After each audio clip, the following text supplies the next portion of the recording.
Hello friends, ओम श्री गणेशाय नमः। जय श्री कृष्णा। आप सभी का स्वागत है आपके अपने YouTube चैनल पर। फ्रेंड्स, आज हम आपको इस वीडियो में बताने जा रहे हैं वैशाख मास महात्म्य के 14वें अध्याय के बारे में और स्कंद पुराण के अनुसार वैशाख मास महात्म्य की 7वें अध्याय के बारे में। फ्रेंड्स, वीडियो शुरू करने से पहले आपसे रिक्वेस्ट है, अगर आप हमारे चैनल पर नए हैं और आपने अभी तक चैनल को सब्सक्राइब नहीं किया है तो प्लीज सब्सक्राइब कीजिएगा चैनल को, साथ ही प्रेस कीजिएगा बेल आइकन को, जिससे नए वीडियो से रिलेटेड नोटिफिकेशन आपको तुरंत प्राप्त हो सके। और वीडियो पसंद आने पर वीडियो को लाइक और शेयर जरूर कीजिएगा ताकि सभी भक्तों को इस वीडियो का लाभ प्राप्त हो सके। और कमेंट बॉक्स में जय श्री कृष्णा जरूर लिखिएगा। वैशाख मास महात्म सब प्रकार के विघ्नों का नाश करने वाले तथा सारी सृष्टि का पालन करने वाले श्री गणेश जी, ज्ञान की दाता देवी श्री सरस्वती जी तथा सब पुराणों के कर्ता श्री व्यास जी तथा श्री गुरुदेव जी के चरण कमलों में नमस्कार करके भगवान की श्रद्धा और भक्ति रस में डूबे हुए वैशाख मास महात्म्य की कथा कहती हूँ। अध्याय आरंभ। राजा पुरुयशा को भगवान का दर्शन और उनके द्वारा भगवत स्तुति और भगवान की वरदान से राजा की सायुज्य मुक्ति। श्रुत देव जी कहते हैं, परमात्मा भगवान नारायण 4 भुजाओं से सुशोभित थे। उन्होंने हाथों में शंख, चक्र, गदा और पद्म धारण कर रखे थे। वे पीतांबर धारण करके वनमाला से विभूषित थे। भगवती लक्ष्मी तथा एक पार्षद के साथ गरुड़ की पीठ पर विराजित थे। उनका दुस्सह तेज देखकर राजा के नेत्र सहसा मुंद गए। उनके सब अंगों में रोमांच हो आया और नेत्रों से अश्रुधारा प्रवाहित होने लगी। भगवत दर्शन के आनंद में उनका हृदय सर्वथा डूब गया। उन्होंने तत्काल आगे बढ़कर भगवान को साष्टांग प्रणाम किया। फिर प्रेम विहल नेत्रों से विश्वात्म देव जगदीश्वर श्री हरि को बहुत देर तक निहार कर उनके चरण धोए और उस जल को अपने मस्तक पर धारण किया। उन्हीं चरणों की धोवन रूपा श्री गंगा जी ब्रह्मा जी सहित तीनों लोकों को पवित्र करती है।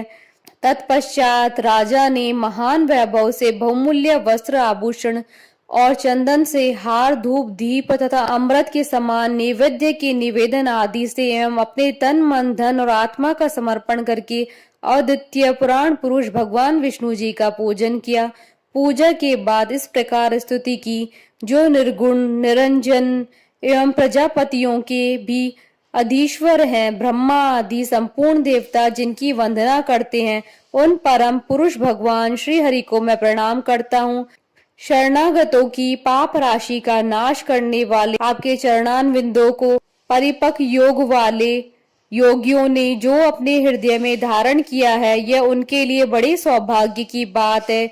बढ़ी हुई भक्ति द्वारा अपने अंतःकरण तथा जीव भावकों को भी आपके चरणों में ही चढ़ाकर वे योगी जन उन चरणों के चिंतन मात्र से आपके धाम को प्राप्त हुए हैं। विचित्र कर्म करने वाले आप स्वतंत्र परमेश्वर को नमस्कार है। साधु पुरुषों पर अनुग्रह करने वाले आप परमात्मा को प्रणाम है। प्रभु, आपकी माया से मोहित होकर मैं स्त्री और धन रूपी विषयों में ही भटकता रहा हूँ। अनर्थ में ही मेरी अर्थ दृष्टि हो गई थी। प्रभु विश्वमूर्ते, जब जीव पर आप अनंत शक्ति परमेश्वर की कृपा होती है तभी उसे महापुरुषों का संग प्राप्त होता है, जिससे यह संसार समुद्र गोपद के समान हो जाता है। ईश्वर, जब सत्संग मिलता है तभी आप में मन तथा बुद्धि का अनुराग होता है।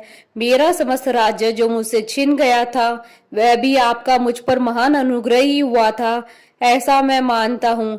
मैं ना तो राज्य चाहता हूँ, न पुत्र आदि की इच्छा रखता हूँ, न ही कोष की अभिलाषा करता हूँ, अपितु मुनियों के द्वारा ध्यान करने योग्य जो आपके आराधनीय चरणारविंद है, उन्हीं का नित्य सेवन करना चाहता हूँ। देवेश्वर जगन निवास, मुझ पर प्रसन्न होइए, जिससे आपके चरण कमलों की स्मृति बराबर बनी रहे तथा स्त्री, पुत्र, खजाना एवं आत्मीय कहे जाने वाले सब पदार्थों में जो मेरी आसक्ति है वह सदा के लिए दूर हो जाए। भगवान, मेरा मन सदा आपके चरणारविंदों के चिंतन में लगा रहे। मेरी वाणी आपकी दिव्य कथा के निरंतर वर्णन में तत्पर हो।